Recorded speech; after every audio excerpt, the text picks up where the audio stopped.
Mass Effect 3. Mass Effect 3 is one of the more interesting gaming experiences I've had so far, but not in a good way necessarily. Yes, the ending is terrible and I am going to talk about it, but there is a lot more wrong with the game than just that. From gameplay sets that are completely pointless, to bad story writing, and then of course these guys. A lot to unpack here, so let's get started.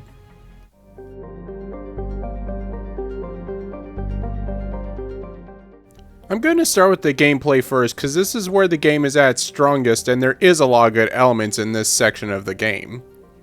The combat in this game is still a ton of fun and still very good. The cover system is a lot better and you have more weapons than you did in Mass Effect 2.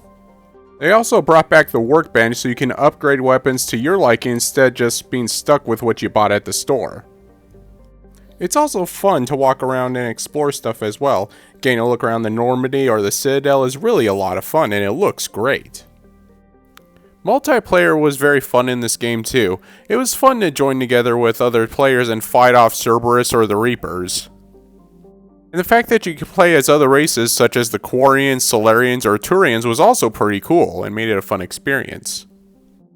Sadly, where there are a lot of good things about the gameplay, there are also plenty of bad as well. The first thing I'm going to point out is the fact that this game is actually pretty glitchy. There were plenty of moments where Shepard would freeze or an enemy unit would freeze, as well as audio being off, and it was really aggravating. And some of the side quests were very underwhelming and even unfinished.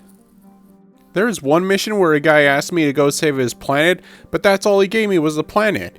In a map as vast as Mass Effect's, I need to know the system and the clusters, so I was basically wandering around aimlessly just trying to find the darn planet.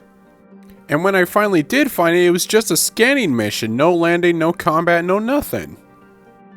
There were also a lot of moments like taking over an atlas that seem cool on paper, but the problem is there's a lot of work to take it over and the payoff is very, very weak. You can never actually go that far with it and it actually gets destroyed very easily. There are also some very pointless segments with the turret gun. For example, there's this one segment where you have to outrun a Reaper and they put you on the gun acting like you have to shoot it to keep it away, but watch what happens when you don't shoot it.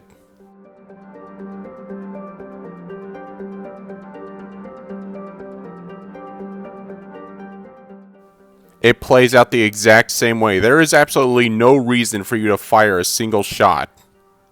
Then the dialogue selection, one of the main key immersion factors of this series, is really dialed back. Unlike previous games where you usually had at least 3 to 4 options of what dialogue to use, in this game for the most part you only have 2, with the exception of Paragon and Renegade from time to time. This is a problem because it hurts the immersion that this game is built on and you really don't have as much choice as you did in previous games as a result. You feel more like a bystander waiting to get their orders than someone who's actively trying to change the course of the galaxy. The final Earth arc in this game is one big mess. The battlefields are very similar with very little changes. It's like they just copied and pasted them basically. And even the audio is off in some of the cutscenes for this section.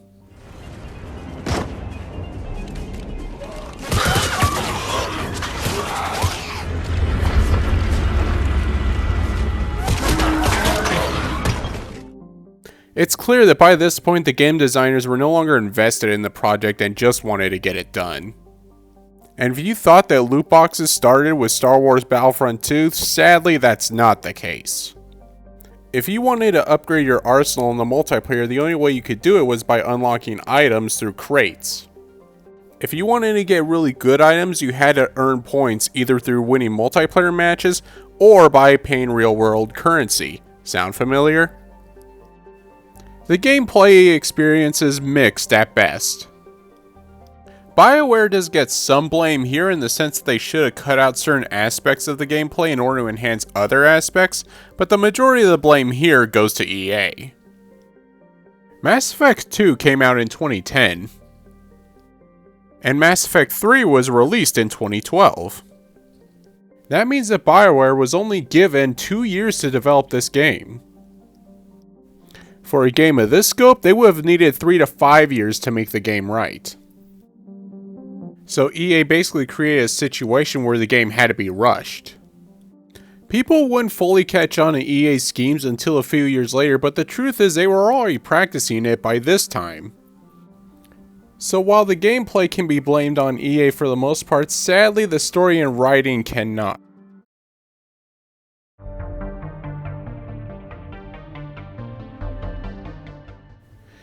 Oy vey, where do I start? Okay, let's start by talking about the stuff I like. Overall, I think the characters in this game remain solid.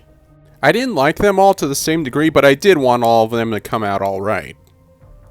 Garrus is without a doubt my favorite character. He's the one character that I want to take on every single mission I go on. He just has this very cool, calm demeanor about him, but at the same time he's an awesome badass. Javik is also a very cool addition to the game. Not only is it cool to have a Prothean crew member, but Javik gives us good insight into how the Protheans really were, and that they weren't really the majestic people that everybody thought they were. He does come off like a jerk a few times a game, but it's not because he's a bad guy. He's a broken man realizing he's lost everything he's ever known in life. The Tuchanka arc is arguably one of the best arcs in the entire game. Your choices mean a lot in this arc, is well written, and the payoff is very nice in the end. There are some other good arcs in this game, but this one is the best in my opinion. Sadly, this is about where the positive stuff ends in terms of story. One of the first problems is the Crucible, the game's main plot MacGuffin. Now, for those of you who don't know what a MacGuffin is, here's what it means.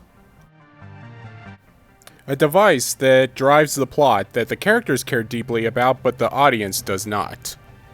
So for example, things like the briefcase from Pulp Fiction, and the Holy Grail from Indiana Jones in The Last Crusade.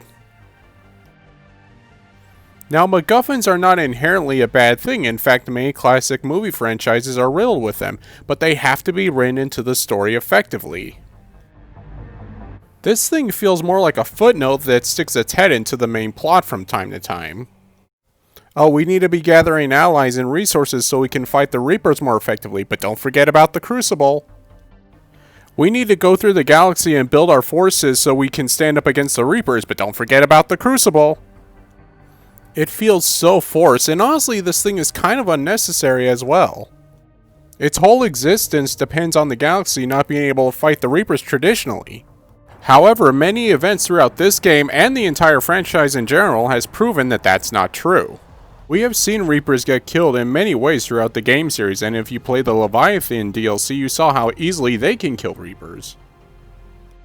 On top of that, we come across weapons in Mass Effect 2 that are said to be effective against the Reapers as well. I'm talking about weapons like the Thanix cannons and the M-Cane. So ultimately, this device serves no other purpose than to get the ending that BioWare wanted, which I'll get into later. Speaking of the Reapers, it almost feels like that the Reapers are secondary in this game. They are still made out to be a big threat, but we don't really interact with them that much. Heck, we don't even see Harbinger that much, and he's supposed to be the big baddie of the Reapers. He only makes one brief appearance in this game and doesn't even say a word. Instead, the Elusive Man and Cerberus get made out to be the main villains of this game. The only enemy faction that we have a conversation with is them, and the climax, or the closest thing to it in this game, is at their base. I get the sense that BioWare wanted to give both factions equal footing, but by doing that it reduces the importance of the Reapers and the threat that they are. The romance stories in this game, they're fine. They're okay. They're nothing fantastic, but they're not insulting either. However, there are some sets of dialogue in these love stories that do annoy me. For example, this. What? Nothing. I love you. You being here? With me? It means everything. Shepard. Shh. I love you. Okay, seriously, who wrote that? I mean, it's like they just got a book of cheesy love lines and picked some to throw into the dialogue. I mean, that was really the best you could come up with? And it's not just Ashley's story either. Almost all the love stories in this game have this issue. Memo to writers out there, if you want to write some good love stories, here's some inspiration for you. The Story of Baron and Luthien. Tur and Idriel from The Fall of Gondolin. And Nate and Elena from the Uncharted series. Having said that, this problem is minimal compared to the rest of the game. Now it's time to talk about the ending. First thing I want to mention is this little monstrosity called the Star Child. This thing takes all the lore and events from past games and turns them on their head. The whole premise of the Mass Effect universe is to be a fight for survival against the Reapers. But then this kid comes in and says no, it's actually synthetics versus organics, which makes no sense because all the build-up was about fighting for survival from the Reapers. The Reapers even said themselves that they come every 50,000 years to purge the universe of advanced species. So this plot point makes absolutely no sense. This kid also claims to be in control of Reapers, even though in Mass Effect 1, Sovereign said that each Reaper is individual. He then claims that their purpose is to prevent chaos, even though all the Reapers have done is spread chaos. And after saying all that, he then basically just gives up and says, okay, an organic finally came to me, here are your options on deciding the fate of the universe. How lame. Speaking of which, let's go ahead and talk about those choices you have. The first ending is the control ending, where you basically get to control the Reapers. The synthesis ending, where you fuse organic and synthetic life. And then the destroy ending, where you destroy the Reapers and all synthetic life in the universe. And the only thing that really changes between the endings is the color coding you get, because aside from that, they end exactly the same. Shepard dies, the mass relays get destroyed, the Normandy gets stranded on some planet. And that brief second where Shepard takes half a breath doesn't count as Shepard living. That's just a cheap Easter egg that they used to where they couldn't commit that he died. Basically, all the choices you made from the past two games ultimately mean nothing. BioWare said that they were going for darker endings and that they wanted the fans to use their imaginations, but the problem with that is when you have a series of games building up to this point, you need some closure and to be able to get a good ending when you make the right decisions. I'm sorry, but this is just an unbelievable level of incompetence given what BioWare has given us before. And the extended DLC, I was actually excited for that when it first came out, but looking back, it's clear that BioWare never wanted to do it and they quickly threw it together. You don't really get any real moving cutscenes, you just get a bunch of photos. It's more like a slideshow than an actual cutscene. And the refuse ending comes off as BioWare basically saying screw you to the fans who hated the ending in the first place. It's the only chance you get to really argue with the Star Child, and the only option you have is to basically lose. Some of the problems with the story can be blamed on EA rushing BioWare, but most of them are actually BioWare's fault. They wanted these story elements and they paid no attention to what happened in previous games, and as a result, we got a messy story.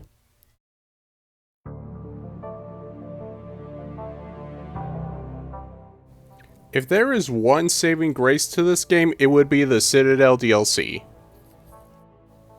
The story is written very well in this DLC, the characters are great, and you get to have Rex as a squad mate. It starts off with a more serious tone with Shepard and crew trying to clear his name and stop a clone of himself. The second half of the DLC is basically you getting a chance to party and hang out with all your crew members. A lot of it is walking around and listening to dialogue, which can sound very boring. However, the character banner is so funny and so entertaining that I actually enjoyed it quite a bit. It's also cool to see all the characters from previous games come together and hang out in one spot. It is a little sad though, because had the main game been written differently, this would have made for a cool epilogue. Now hear me out. Imagine that there was an absolute good ending where Shepard survived and the Reapers were destroyed.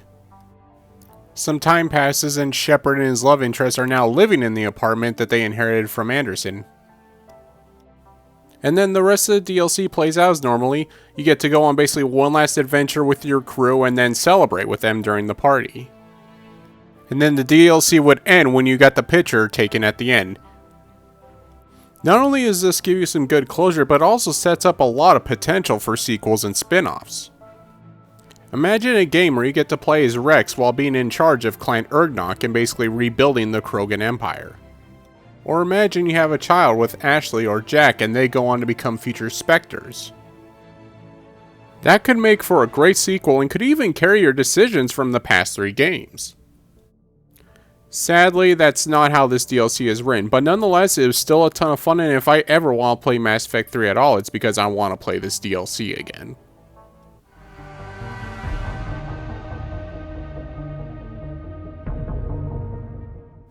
There's no doubt that this is a rushed game, and that is thanks to EA. This game needed a lot more than 2 years for development time, and by making it only 2 years, EA put a lot of obstacles in front of BioWare. They didn't have time to polish the game and make sure it looked good, and as a result, a lot of stuff got implemented incorrectly. So while there's no doubt that EA screwed BioWare over, BioWare are not innocent bystanders in this either. Most of the poor writing decisions for not just the ending but the whole game in general is on them. They didn't pay enough attention to their own lore, and in Mass Effect 3 they turned it on its head. Can the Mass Effect franchise be saved? It's possible, but given BioWare's recent history, I'm not that optimistic right now. Nonetheless, I do hope that Mass Effect can someday be resurrected and be a great franchise again. Thank you guys so much for watching this video. Give the video a like and comment below. Let me know what you think of this game or what other games you think I should review.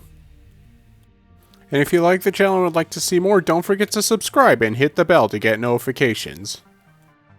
Also, if you would like to help the channel grow, you can support the channel through Patreon or PayPal. Links to both will be in the description below. Again, thank you guys so much. Have a nice day.